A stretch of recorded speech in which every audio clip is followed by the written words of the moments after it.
Hello, and welcome to The Mastering Show. My name is Ian Shepherd. I'm a mastering engineer, and I run the production device website where my goal is to help you get the best results recording, mixing, and mastering your music. And with me, as always, is John Tidy from reaperblog.net. Hey, John, how you doing? Hey, everyone. I'm doing really well. Excellent. And today we're revisiting a topic we've talked about several times, many times on the show before, but one that is still generating quite a bit of confusion. And we thought it would be great to try and help with that if we can. And that topic is LUFS, LUFS, loudness units, full scale. And we have done dedicated episodes to LUFS before. So if they're completely new to you, you might want to head back and check those out. The first one was episode 44. Loudness Units 101, and there are some other episodes that maybe we'll mention as we go through for specific topics. And everything that we mentioned will be in the show notes as well at themasteringshow.com. Yeah, we'll put a ton of links there to help you guys out. John, maybe you can summarize for everybody what a LUF is and why we should care. A loudness unit is a way of measuring sound in a way that takes into consideration our frequency curve of our ears, where it's supposed to. And it's supposed to help with comparing two sounds. You know, let's say commercials and the content need to be at a similar loudness level, so we reduce the jumps in dynamics and things like that.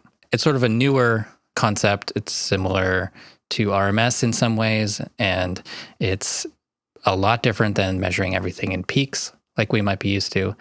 But it's great. It's a great way of measuring sound in a way that relates to how we hear, or attempts to. Yeah, I think I completely agree with that. I mean, I guess the interesting thing is it's surprisingly difficult to measure loudness in a way that everybody agrees and that kind of matches what they hear. So a lot of people say that LUFS doesn't work. And what's all that about? It seems like a pretty good system, and certainly the best system we have. Yeah, it's a common objection I hear. And I guess one way to tackle it is that I hear people say, well, I've, balanced 10 different songs by measuring the overall LUFS value for them.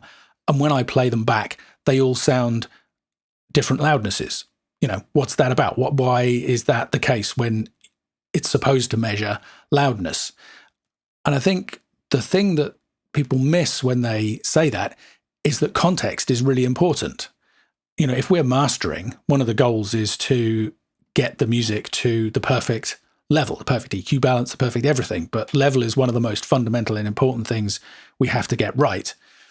But we do that because we're humans in a way that is musically appropriate. So if it's a piece for solo flute with harp accompaniment, we're not going to master it to be as loud as something that is, I don't know, somebody playing a trash can drum kit, right? Or, Right. a sousaphone or whatever it might be. We listen to it and we go, okay, that sounds that way musically, so it should be this loud to feel right emotionally and kind of in terms of the impact and the way that it makes us feel.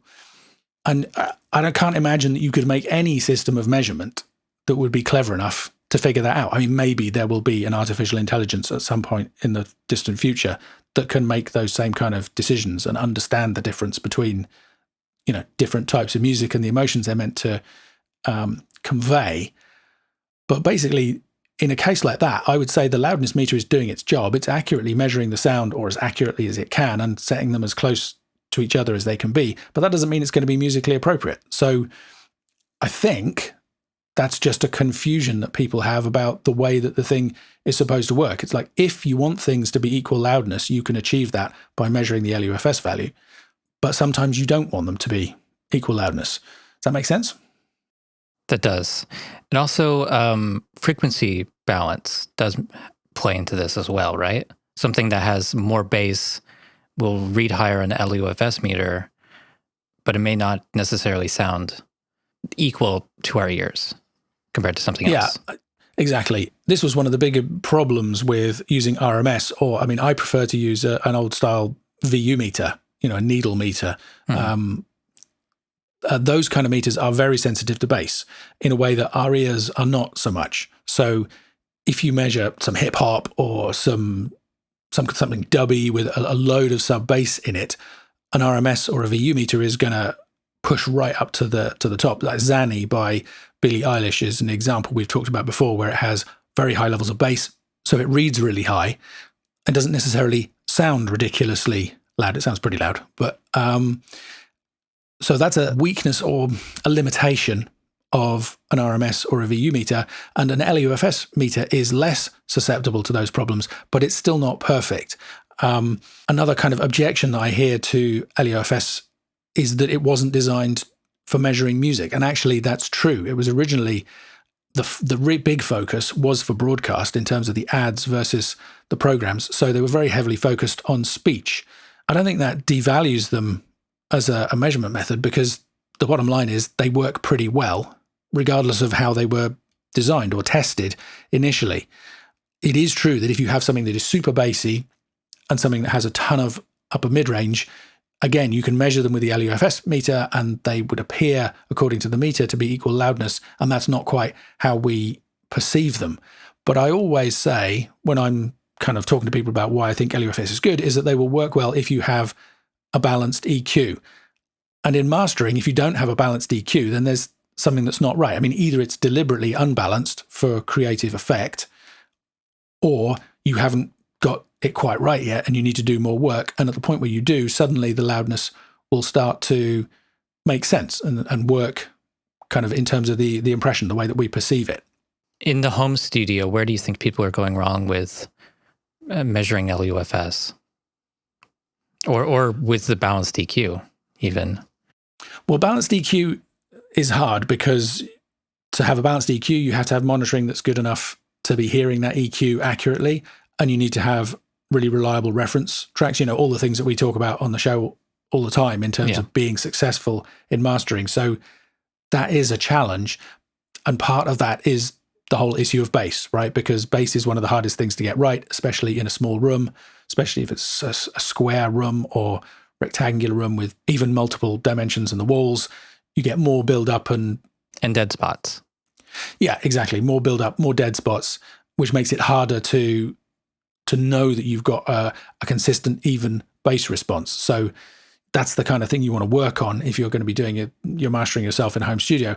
Beyond that, I would say the main thing people get wrong is to measure the overall LUFS value of a track and expect that they will give you the same result. That sounds like exactly what I just said, but the other factor is that not all songs sound the same. So even if they're in the same genre, you could have a song that's loud all the way through, in which case the overall loudness value is going to be high. Or you could have a song that has a lot more variety in it. So it has alternating, say, quiet and loud sections. And in that case, the overall average value that you get for the song is going to read lower. If you measure those two and try and make them equal using the LUFS value, you're going to end up with the more varied song actually sounding louder in the loud bits, and the quiet bits will be too loud because you've lifted the overall value of the song and not taken into account what's happening musically. So my advice is always to match the loudness of the loudest sections, or at least pay attention to those. You don't necessarily have to match them exactly, but balance the loudest sections against each other, and then the rest of the songs in comparison to them.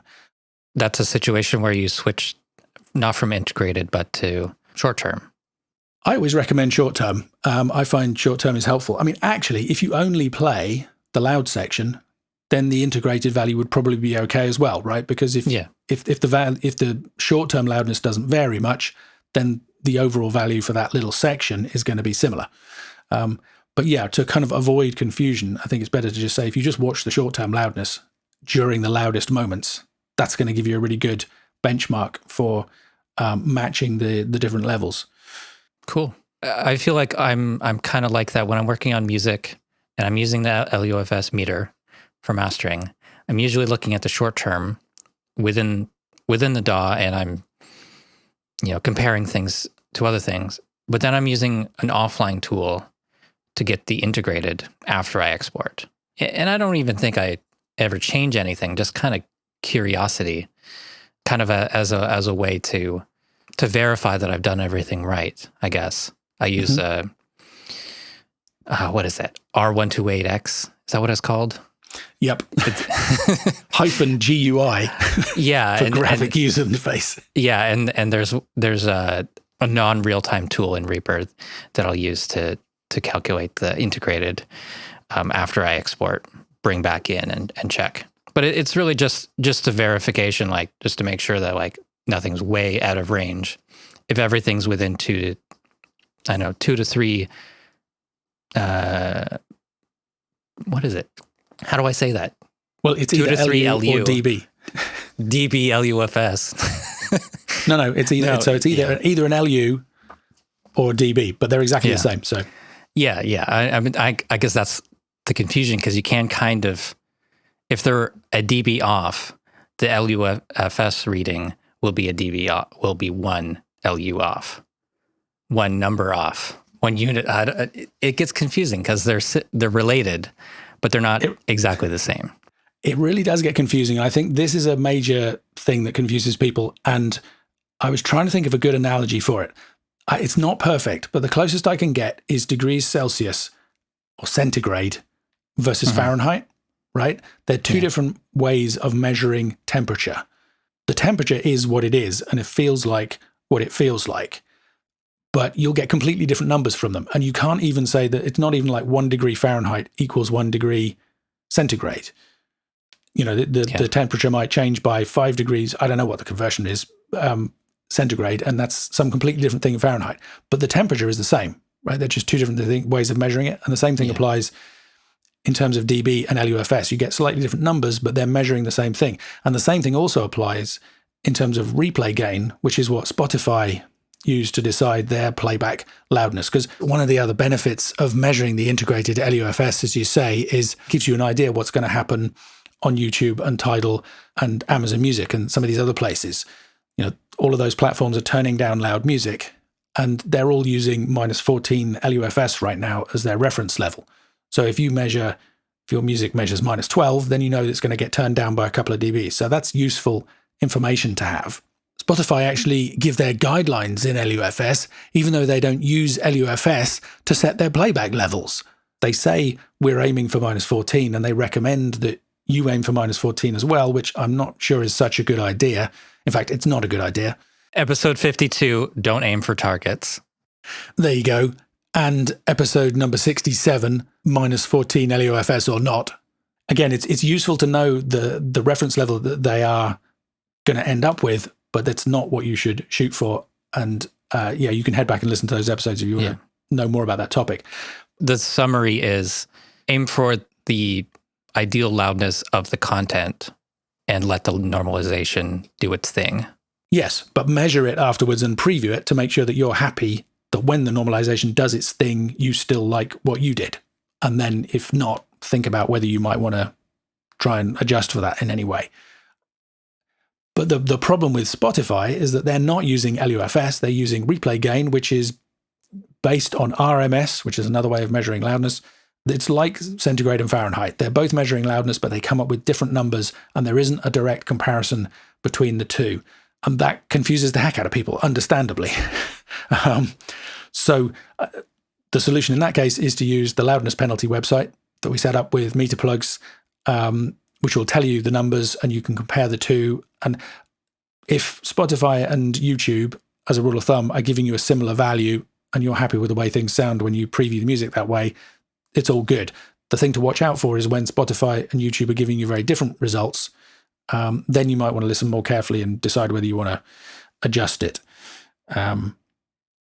It's a confusing topic, but and then the other thing I think is that LUFS is kind of more like when you look at the weather forecast and it says, okay, tomorrow it's going to be 22 degrees, but it's going to feel like it's 16 degrees because it's windy. It's still not a perfect analogy, but that's the best I can do in terms of LUFS, where it's kind of saying, well, the loudness is this, but it's going to sound like that because of the EQ response and all the rest of it. Right. But it's only ever an approximation, and people are going to disagree. One person is going to go out and kind of really feel the breeze. Another person is going to notice that the sun is out, and they'll feel different about the temperature. Temperature hasn't changed. Weather hasn't changed, but how you assess it and how people react to that assessment is going to vary. Maybe it's not such a bad analogy. Yeah, I think that's fair. Now, that kind of reminds me of some conversations I've had with people doing podcasts and trying to get the right kind of consistent level. And I give them, my recommendations. But I think some of the trial and error comes from getting everything to sound right to them, and they export it, and they're a bit off on kind of where they wanted to be with the integrated loudness level. And it's something that I don't care about a huge amount. We've kind of dialed it in, but we're a bit loose with the actual, between episode to episode. Maybe it's minus 16, maybe it's minus 18, but we don't stress about that personally. But other people do want to, get everything going at a very specific level. And actually, more than podcasts, audiobooks is where I've seen people being very meticulous or worried about it a lot. Well, I think some of those platforms have kind of give specifications, don't they? Where they say, you should supply this. Yeah, but it's not even an LUFS. Right. With Audible anyways. And so because they don't do LUFS, I tell those people to ignore that. I feel like it's more unpredictable. You're kind of chasing your tail with that. Yeah, well, an RMS in particular has there's two different versions of RMS, and one of them will give you an answer that's 3 dBs louder than the other. And if you don't know what the app that you're using, which one it's using, then you're doomed. Sure. Let's say you finish editing your show, there's a bit of music and there's mostly dialogue, and it comes out at minus 14, LUFS integrated. If you want that to be minus 16, at what point in the chain would you subtract 2 dB? Great question. Personally, I would subtract it right before the final limiter. If you're happy with everything else that's in the chain. Those are an interesting choice of numbers, right? Because I would say that for me, minus 16 is about as loud as you want to go with dialogue. And that's why I chose that number. Right. Because minus 16 is not too loud for me, but minus 14 is. And 2 dB doesn't matter a lot of times. If we're talking about minus 28 and minus 30, who cares? But when it's minus 14 and minus 16, it makes a huge difference. Well, it makes a huge difference in the processing that you need to get there, right? Yeah. And I think that, I remember us having this conversation way back in the day about the podcast. And I think you were asking me what number we should shoot for. And I probably said, minus 16, minus 14, something like that. Yeah. And using a VU meter set at minus 10 is what we use for music. Yeah, well, I mean, this is a slight tangent from we should come back to your question there. Yeah. A slight tangent is that one of the ways that LUFS is not great is in terms of music and speech. If you set equal integrated loudness for a piece of speech and a piece of music, the music is going to sound 3, maybe 4 dBs too quiet. If you measure what comes and the voice is probably going to be distorted. Could well be, yeah. I would say, if assuming there's no compression happening in there or anything like that. So. Oh yeah, absolutely. And even if you're using processing in a dynamics chain, it could sound over-processed in a way that, it's interesting because we all listen to commercial radio all the time, and that stuff is super processed. But you will still hear, maybe not on the real kind of the stations that are playing the most popular current stuff. It's like Radio 1 here in the UK is pretty much full tilt the whole time. Most of the other stations, you're going to hear that maybe 3, maybe 4 dB difference between the music and the speech, and that feels very natural. But yeah, if you try and push the speech up to match the music, it's going to be very heavily processed in order to get that. Some people like that, but I think particularly for things like podcasts, since that's where your original question was, it's a different thing if you're listening to kind of short bursts of speech interspersed with music than if you're listening to speech for a long time. And I think we as people are very, very accustomed to listening to natural speech. It's like whether we realize it or not, we're very finely tuned to what sounds right in terms of recorded audio. And I think it's a mistake it's not really necessary. Providing you need the levels to be consistent. You don't want somebody dropping down like this and then suddenly talking really loudly because that's just annoying. But if you've got consistency in the levels, having it super loud doesn't really give you any benefit and actually can make it harder to listen to. Yeah. And actually, I'm wondering, what situation is someone going to be listening to the radio in earbuds? I think a lot of people aren't anymore. You're usually listening to it in the car, on the highway when you're stuck in traffic, or it's just on in your office and you have no control over it. Right? Because even like in stores, it's all the satellite crap, playlists and no dialogue at all. Mm-hmm. Where have I heard the radio? Like, I can't Does think of where anybody I even heard listen to the radio anymore? Yeah, it's like, why does it need to be so compressed? I think it's just for when you're in the car. Well, it's in the car, but it's also, they do it for a technical reason, which is just in terms of areas where there's poor coverage. So if you have a weak signal strength, if the overall level is loud, they just don't want it, in terms of FM radio, they don't want it to dissolve into static. But I mean, most radio these days is relayed digitally anyway, so even that's not necessarily. I was going to say, has the amount of processing on the voice or on the music actually reduced over time as technology has improved? I don't feel like it has. No, I don't think it has. Well, I mean, it depends what radio station you listen to. I mean, this is the other thing. There are broadcast processors specifically designed to get the level of FM signals up there for the reasons we've talked about, but they also allow you to dial in what they call a signature sound for a different station. Yeah. And certain stations will choose a particular processing preset, basically, on these boxes to get the sound of the station, or they might kind of change it over the years. I feel like it's almost more of a habit at this point than it is a kind of a technical or even an artistic requirement. I guess, that's a matter of taste. You could argue around that. Anyway, going back to your question about if you're mastering a podcast and you discover that you're actually at minus 14. I mean, part of me says, if you're happy with the way it sounds, don't worry about it. I feel like minus 14 is just on the edge of being too much for a voice to listen to for a half hour or an hour. I actually think minus 14... if it never drops below minus 14.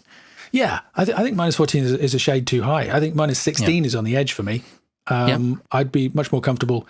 And it's funny, at some point I'm going to do a podcast or a video or maybe a blog post just, for a few dB more. Because often when we're talking about music, we're kind of saying, like, if you follow the recommendation of the loudest sections at minus 10 LUFS, which is kind of, I think, a good ballpark to aim for, the overall values are going to be between minus 14 and minus 10, something like that, maybe minus 16 and minus 10. The loudest stuff that's out there is up at minus 4, which is way louder. But there's a load of stuff that's kind of minus 7, minus 8. And I still feel as an overall loudness value, that's too much. But it's only 3 dBs different from what I'm talking about. And I think this comes back to this idea I've had for a while that I think I've talked about before, called the loudness cliff, where I feel like, if when you're trying to get your music louder, it's like pushing a boulder uphill, and you want to get your boulder to the top of the mountain to be as loud as everybody else's, and you push it up and up and up, and it's really hard. At some point, you get towards the top, and it starts to level out, and the effort that you're putting in is achieving less. And then, if you're not careful, you push it over the edge and it falls down the other side and smashes at the bottom of the ravine. And I think the same thing is true of audio. You can push it up and up and up and you'll be fine. And then you start to get the law of diminishing returns where it's not really improving it in any way or achieving very much. You're just kind of pushing it up there. And if you push it too far, it's suddenly all kinds of things start going wrong. So I do think like that last 2 to 3 dBs makes a huge difference. And you're right. If you're down at minus 23 or minus 24, a difference of a dB is still going to make a big difference to the way people perceive it, but it's not going to make a big difference to the quality. But the difference between something that's overall in terms of speech at minus 16 and minus 12 is going to make a huge difference, even if it's not in the quality, in terms of the way that it feels, the way that it's perceived, and the way it makes you feel after you've listened to it for a load of time. And I think one of the things that I'm proud of is we get quite a bit of really positive feedback about the way that this show sounds. Yeah. And I treat my YouTube videos with similar steps to achieve this similar sound. I mean, it is the same microphone, but like I don't, make my YouTube videos drastically louder than this one on purpose or anything like that. So, and that reminds me, we should shout out your series on Sound on Sound YouTube channel. And I just pulled up the stats for nerds on it. And I was wondering if they had done any post-processing or anything like that. This is the YouTube geek in me. Did you just hand off the video files, or did you do all the editing as well? Well, it's interesting because I handed off the audio. So the audio is exactly what I supplied them. Okay. Which actually doesn't have any compression or limiting on the speech. Just for people who are also YouTube audio nerds, I did level it out by hand. So when I was editing, if there was a section where I felt that like the energy dropped, I would try and even it out. So I think it's reasonably consistent. Mm-hmm. I did a little bit of denoising and, kind of cleaning up of clicks and thumps and all that kind of stuff. But no, basically the audio is just what it is. And it's interesting you mention it actually, because I was thinking of mentioning it as an example, because after I sent it off, I kind of thought, is the overall loudness of that right? I just did what I normally do. And when it goes somewhere like Sound on Sound, where it's going to hit a new audience and a pretty big audience, suddenly your attention to detail on all of these things gets even higher. It's like, there's what I do for my own YouTube channel, and then there's like, well, it's Sound on Sound. I did some measuring and I did some testing, and the overall level of those videos, I think, is about -16 on the whole. I mean, again, like this show, I haven't agonized about it, but it's kind of -18, -16. The musical examples in it are not super loud, and they're not super frequent. So it's basically dialogue. What I would say is that they did a ton of post-processing on the video, because embarrassingly enough, my audio was okay, but they came back with all kinds of comments about the video. But that's a different topic. So I'm seeing -6 dB as at the content loudness. Okay, so that's quite quiet. That's -20 overall. Yeah, because that means it's 6 dBs below their target, and the target is -14. So that's an integrated loudness of -20 LUFS. But interestingly, when I listen to I check those videos on my mastering rig at the same level that I master everything, and at the same level that I listen to YouTube on, and it sounds fine to me. Works perfectly well. So so let me think about that. So that would mean that if it's mainly speech and it's at -20, and we would expect music to be 4 dBs louder than that, that would put the music at -16. Most of the music on YouTube is normalized at -14. That's within a couple of dBs. It's about right. Yeah. I never really notice or check the volume level, in the stats for nerds, unless it's way too loud or way too quiet. So the Bon Appetit channel, a lot of their older videos, they'll say like -24 for content loudness. Right. Wow. -12 isn't too uncommon, but I think like -6 to -3 is kind of like the sweet spot, where YouTube is not turning it down, but it was uploaded just a couple dB below their target level. And then I see other channels, let's say Peter McKinnon, his stuff will say +3 or right at 0. And like, why? Why are you doing that? Because the first thing I do is turn it down all the way almost. He never turns down his music examples. I could go on and on. His B-roll sequences, he uses mastered music at 0, and it's just way too aggressive.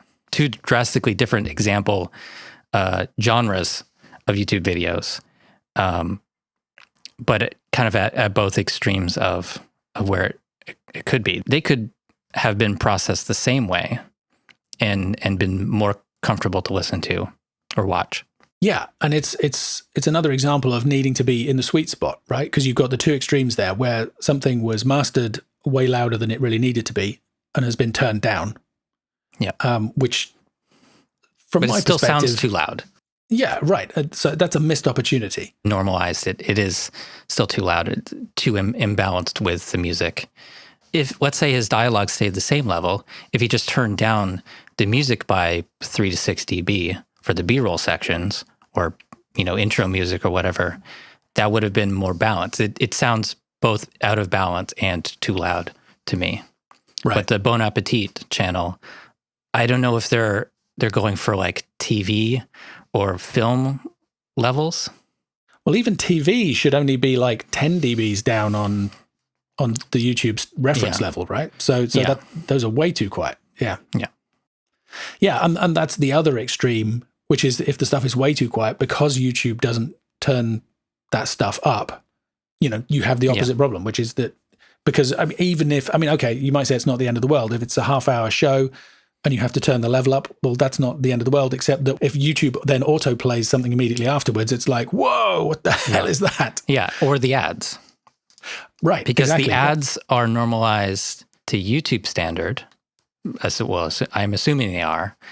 Whenever I've tested them, I've seen that they're normalized, yeah. But if the content loudness is way too low, then it may be turned down to minus 13. But if the content is all the way down to minus 24, then it's a big difference still.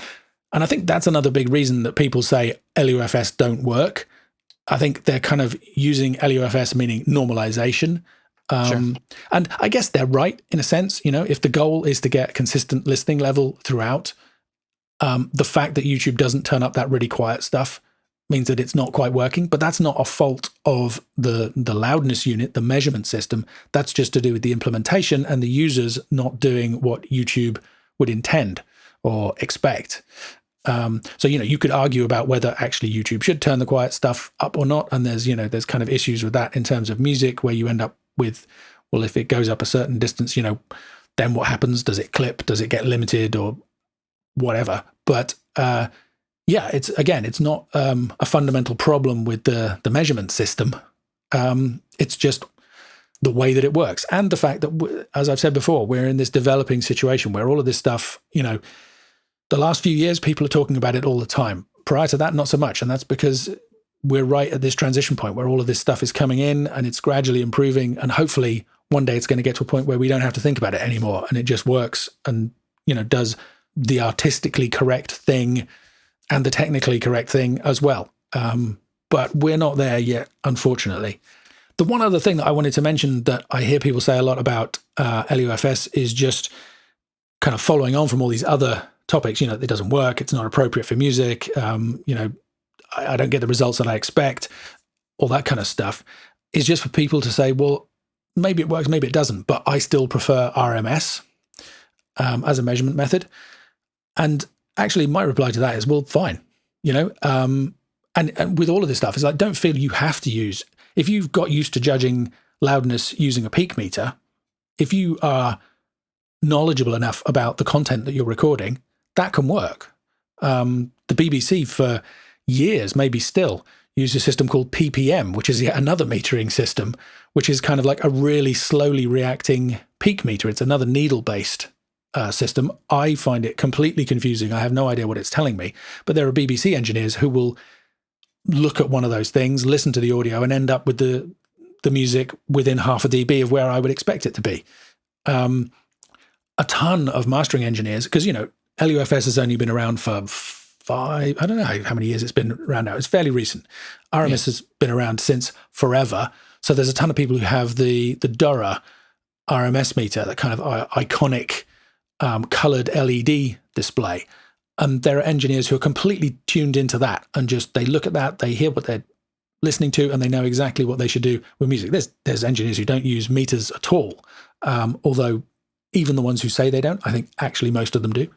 But anyway, so, and I prefer to use the old needle VU. And one of the reasons I like it is because it's so sensitive in the middle of the range. So it makes it easy to see if you've gone too far or if you're not loud enough. But it's very sensitive to bass. So people say to me, well, imagine if you had a VU meter that could be calibrated to use loudness units instead of VU. And actually, the one that I used, the Klanghelm VUMT, VUMPT, enables you to do that. But I choose not to, because I've been mastering with an actual analog VU meter for 25 years plus. It's kind of my eye, ear, brain system, if that's a thing, is so kind of accustomed to that it enables me to get the results I want quickly and easily. And if that's how you feel about RMS, by all means, use RMS. any kind of metering system, as we've talked about, is going to have limitations, is going to take some learning, requires understanding so that you can connect what you see with what you hear. Because, it's always about what you hear.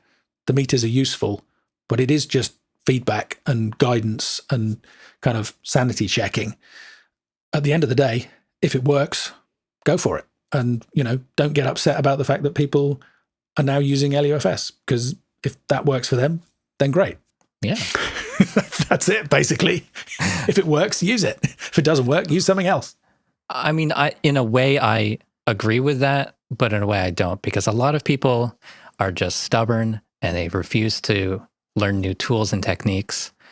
And there's this thing with studios, especially professional by the hour studios, where it's like, this is the way we've always done it and this is the way we do it. And I think you can get left behind. I think you can miss out on better results by keeping up with technology. Yeah, actually, that's a fair point. And I guess maybe, okay, so I can now step back slightly on what I just said and recommend to anybody listening to this, if you have a method of assessing loudness that you're using already and it's working for you and you're happy with it, great.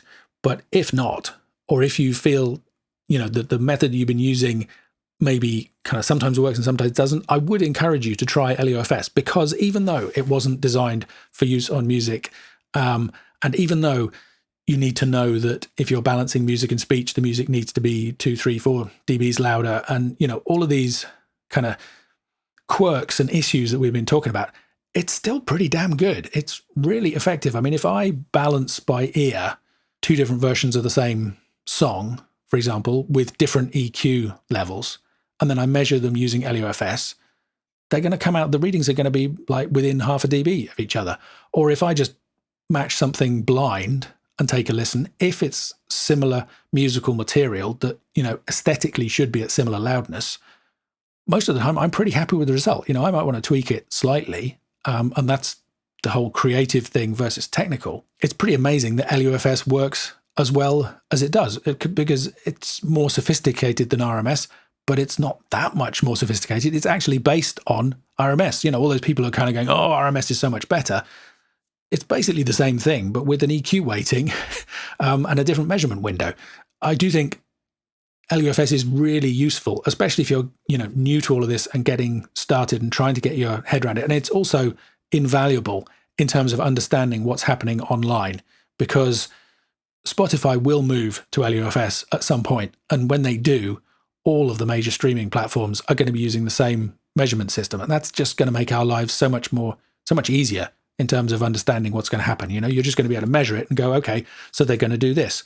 So I'll do that and listen to it. And if I'm happy, I'm happy. And if I'm not happy, well, I can adjust and measure it again and tweak. And, that's going to get rid of a ton of the big objections that people have to all of this. As things start to standardize across all the different platforms, it is going to improve. And I think starting to understand that stuff, as you say, getting up to speed with the latest technology now is better than playing catch up in future, and is going to have positive results. Right on. I like that ending much better.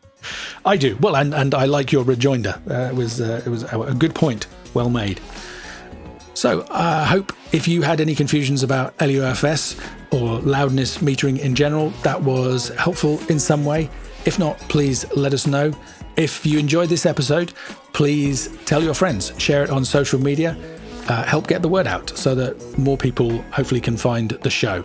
Thank you, John, for helping me figure my way around the tangled mess that is LUFS. Yep, my pleasure. Thanks to Kaylee Law for letting us use his music, and thanks for listening.